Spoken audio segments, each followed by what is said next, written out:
তাই যে যত বেশি দরুদ শরীফ পাঠ করবে সে তত বেশি দুশ্চিন্তা মুক্ত থাকবে। কিভাবে? যদি রাসূল সাল্লাল্লাহু আলাইহি সাল্লাম আপনার বাসায় এসে আপনাকে বলতেন, আসসালামু আলাইকা হে অমুক, হে অমুক তোমার উপর শান্তি বর্ষিত হোক, এটা কি আপনার জন্য বরকতের কারণ নয়? যদি নবী সাল্লাল্লাহু আলাইহি সাল্লাম বলতেন, আসসালামু আলাইকা ওয়া রাহমাতুল্লাহি ওয়া বারাকাতুহু, এই সালামটা যদি আল্লাহর নবী আপনাকে দেন বা দিতেন, তাহলে কি দোয়া হতো না একটা? দরুদ পাঠ করলে এই ফজিলতটা পাওয়া যাবে ইনশাআল্লাহ। এই জন্য বিচক্ষণ যারা আলেম ওলামা ছিলেন, সালাফে সালেহিন, তারা দৈনিক আমলের একটা অংশ রাখতেন শুধু দরুদ শরীফ পাঠ করার জন্য।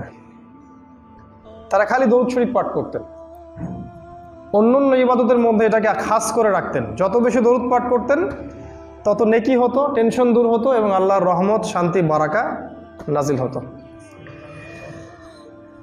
এছাড়াও দোয়া কবুল হবে বেশি বেশি যদি আপনি দোয়ার মধ্যে দরুদ পাঠ করতে পারেন। দোয়া করার সময় যদি আল্লাহর প্রশংসা করতে পারেন, আল্লাহর স্তুতি বর্ণনা করতে পারেন এবং আল্লাহ পাকের কাছে এমন ওসিলায় দোয়া করতে পারেন যে ওসিলা আল্লাহর কাছে অনেক পছন্দের, এবং এর সাথে রাসূল সাল্লাল্লাহু আলাইহি সাল্লামের প্রতি দোয়া বা দরুদ পেশ করতে পারেন, সালাম পেশ করতে পারেন, সম্ভাবনা বেড়ে যায় ওই দোয়াটা কবুল হওয়ার।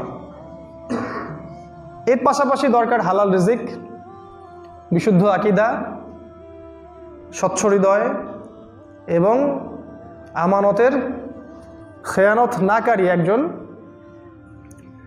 সৎ মনের, কলবুন সালিম যাকে বলা হয় ইসলামে, এরকম মনের একজন মুসলিম যদি হতে পারেন তাহলে দোয়া বেশি কবুল হয়। আমরা এই জন্যই প্রতিটা লেকচারের শুরুতেই প্রথমে আগে বলি আলহামদুলিল্লাহ, তারপরে বলি ওয়াসসালাতু ওয়াসসালামু আলা রাসূলিল্লাহ। এটা সুন্নাহ, কথা বলার আগে এই কথাগুলো বলতে হয়। একটা আয়াতকে কেন্দ্র করে কথা বলবো ইনশাআল্লাহ।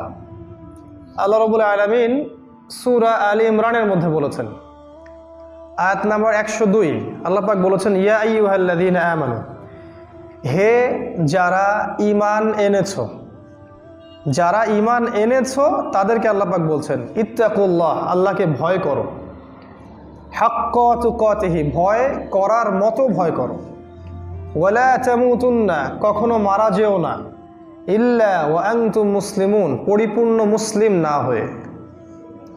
আল্লাহ পাক বলছেন, হে ঈমানদারগণ, তোমরা যারা ঈমান এনেছো তাদেরকে বলছে তোমরা আল্লাহকে ভয় করো, যেমন তেমন ভয় নয়, ভয় করার মতো ভয় করো।